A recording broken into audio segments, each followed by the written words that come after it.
Hello, my friend. This is Clyde.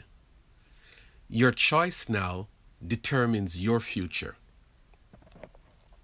Psalm 1.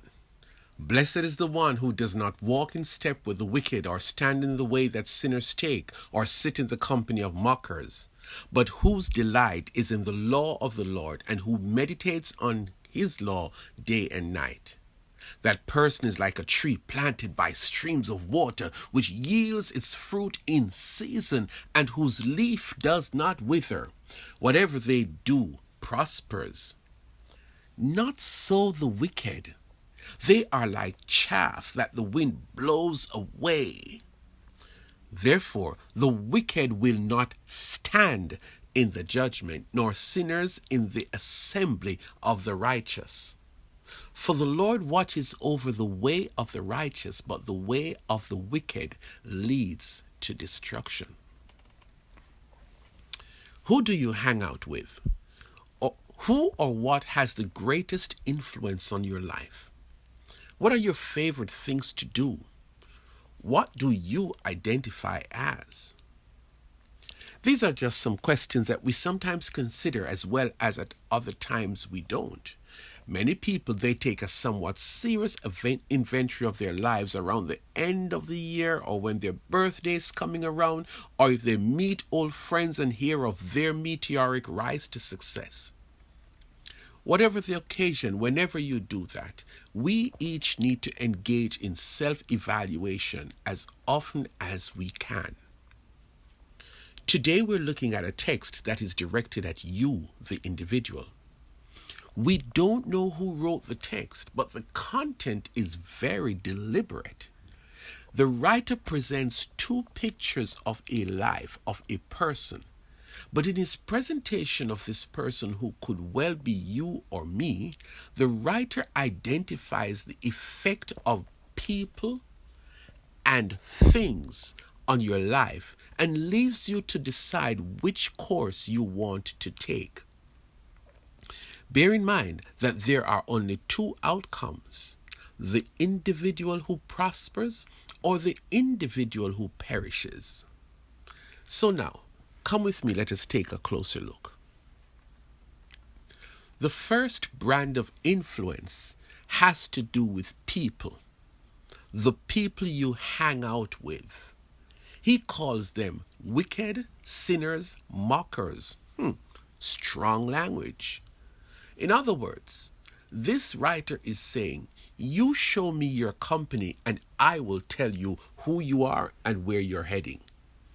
He is saying that it is detrimental to your well-being to be hanging out with people who are not good for you. You know, your parents must have told you this, or your teachers. People whose lives are characterized by negative behaviors. People who do not represent godliness and righteousness. Hold up. Please don't knock me for using Bible language. Let us just stay on track. Then he speaks of the opposite. He said that you would be better off if you are influenced by the Bible, God's playbook for the game of life. He says that the strategy here is to enjoy the Bible, immerse yourself in what the Bible says, and commit to live by what it teaches on a full-time basis. What is the result? The person who makes the Bible his main influence, the writer says the person who bases his life on what the Bible teaches, that guy will prosper, that person will do well in life, that person will thrive. Do you get it? He says that the one who lives by what God teaches, people will not be able to miss the truth, the evidence of your life. They will see it all over you that you're doing well. On the other hand, the person who is influenced by negative people will live a life of struggle, will live a life of suffering and frustration, will lose out in the end.